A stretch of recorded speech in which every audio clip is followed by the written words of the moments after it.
The Second Coming. Renungan diinspirasi dari Injil Lukas. Ketika beberapa orang berbicara tentang bait Allah dan mengagumi bangunan itu yang dihiasi dengan batu yang indah-indah dan dengan berbagai-bagai barang persembahan, berkatalah Yesus, "Apa yang kamu lihat di situ? Akan datang harinya di mana tidak ada satu batu pun akan dibiarkan terletak di atas batu yang lain. Semuanya akan diruntuhkan." Dan murid-murid bertanya kepada Yesus. Katanya, "Guru, bila manakah itu akan terjadi? Dan apakah tandanya kalau itu akan terjadi?" Jawabnya, "Waspadalah, supaya kamu jangan disesatkan. Sebab banyak orang akan datang dengan memakai namaku dan berkata, 'Akulah dia,' dan saatnya sudah dekat. Janganlah kamu mengikuti mereka. Dan apabila kamu mendengar tentang peperangan dan pemberontakan, janganlah kamu terkejut, sebab semuanya itu harus terjadi dahulu. Tetapi itu tidak berarti kesudahannya akan datang segera."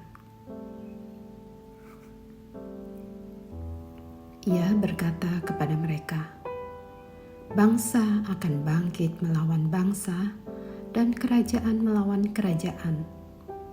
Dan akan terjadi gempa bumi yang dahsyat, dan di berbagai tempat akan ada penyakit sampar dan kelaparan. Dan akan terjadi juga hal-hal yang mengejutkan dan tanda-tanda yang dahsyat dari langit." Demikianlah sabda Tuhan. Terpujilah Kristus. Ayat ini merupakan bagian pengajaran Yesus kepada muridnya mengenai tanda kedatangannya yang kedua dan akhir zaman. Yesus memperingatkan agar mereka tidak mudah disesatkan oleh orang yang mengaku sebagai Dia atau mengklaim bahwa waktunya sudah dekat. Ia juga meramalkan peristiwa-peristiwa besar yang akan terjadi sebelum kedatangannya yang kedua, termasuk perang, kerusuhan, gempa bumi, kelaparan, dan wabah penyakit.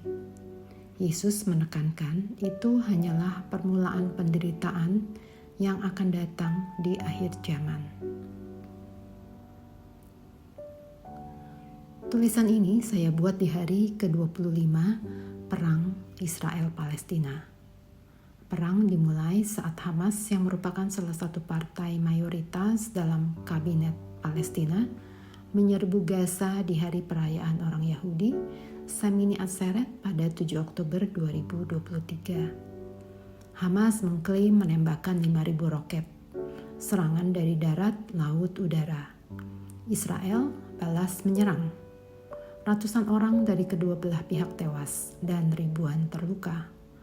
Kita berdoa agar perang segera berakhir dengan adil.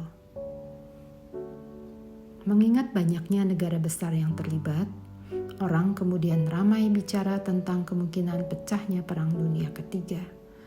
Dihubungkan pula dengan kedatangan Yesus yang kedua. The Second Coming memang lebih banyak dituliskan dan dinubuatkan dalam Alkitab daripada kedatangan Yesus yang pertama. Namun ketimbang meributkan nubuatan dan tafsir yang seringkali menyesatkan, lebih baik kita menyiapkan diri agar layak masuk dalam perjamuan anak domba. Yang pasti kiamat itu akan datang, dan Tuhan sendiri sudah mengingatkan. Jika anak manusia itu datang, adakah ia mendapati iman di bumi? Lukas 18 ayat 8. Saya jadi diingatkan pada perumpamaan gadis bijaksana dan bodoh. Matius 25 ayat 2-9. Kalau minyak yang cukup itu adalah iman, keintiman dengan Tuhan, dan kesiapan rohani yang baik, sepertinya PR saya masih banyak agar minyak saya cukup untuk bisa masuk dalam pesta perkawinan anak domba kelak. Dan saat penyesatan menjadi sulit dideteksi, saya hanya bisa berpegang pada manual booknya. Butuh kerja keras untuk mendedikasikan waktu, membaca firman, dan hening bersamanya.